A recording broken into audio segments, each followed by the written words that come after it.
gets into another interesting topic. Is risk related to service delivery at all? It is. So whenever we have talked about risk, we have always talked about risk being a reactive process.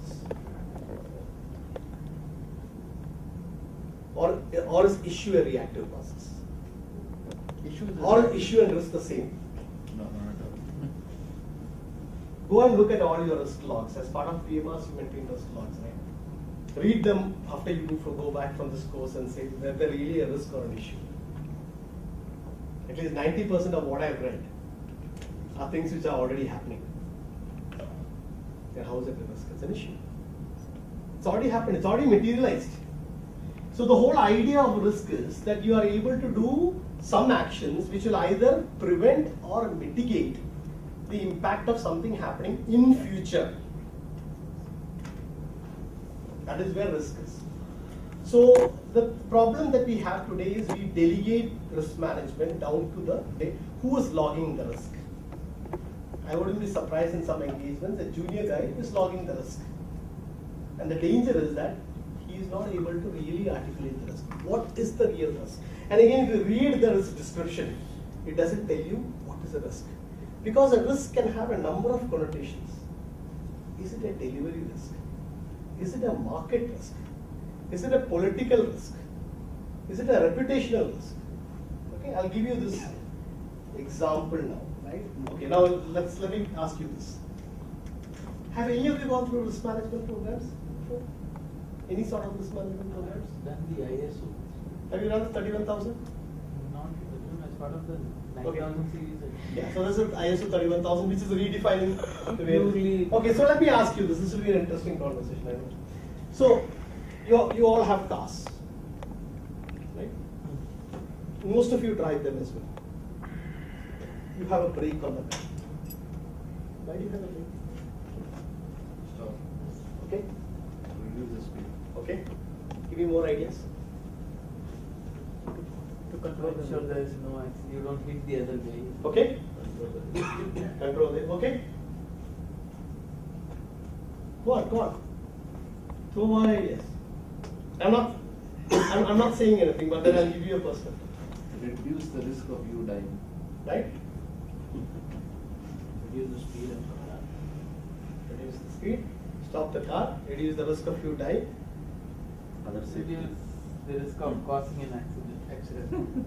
Further safety. Father safety. Any radically different thoughts? I can also drive fast. That is the answer. A brake allows you to go faster.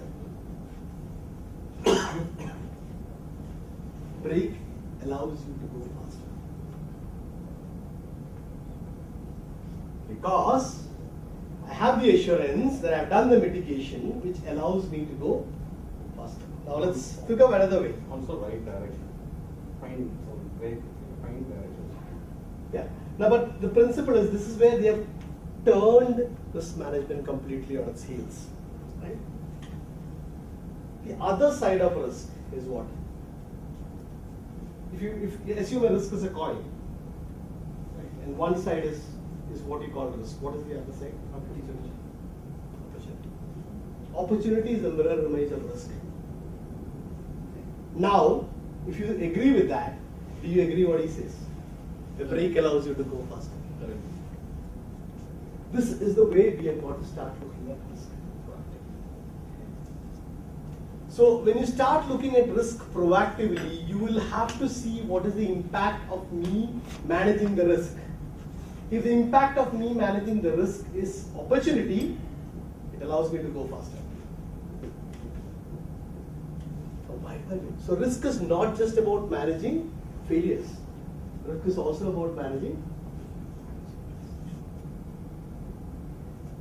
So in risk, and again the other thing is when you look at risk, you always look at it from a delivery perspective. Say, okay, if I don't do this, this is what is going to happen.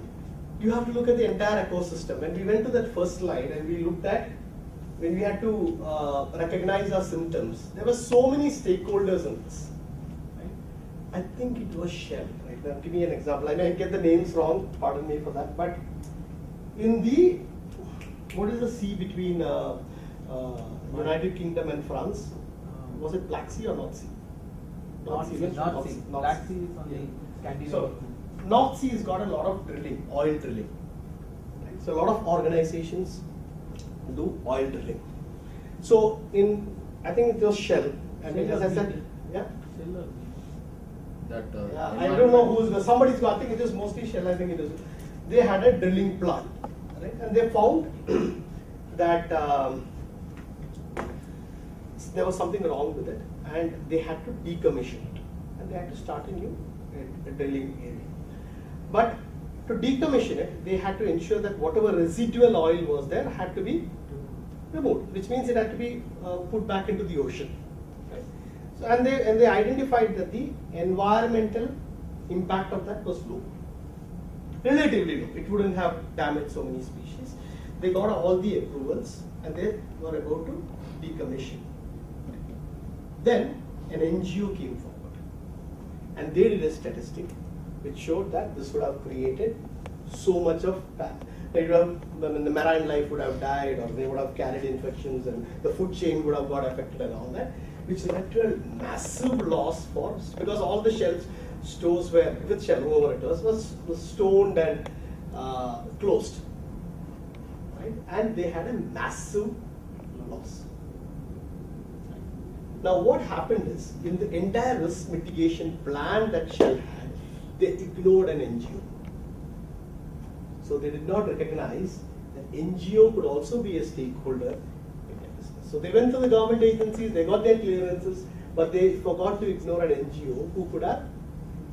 So in theory, that is a very important thing. Tomorrow you have a problem with any of your gender biases or harassment cases. An NGO could take an entire organization to court. Right? So when you look at risks, I'm just giving you a broad-based example, you have to consider all these stakeholders. It is not the immediate customer. It is not your Nike guys. No, Adidas guys, they also make footballs, right? Yeah. Adidas and Nike, one of them, they both make they make footballs. The leather for the football, right? Was it Adidas who come up with I think footballs? it was Adidas. In this case, Nike it was will crash. Yeah, I think it was. In this case was Adidas. Yeah, so they make football, and they procure the leather and the material for this from different parts of the world.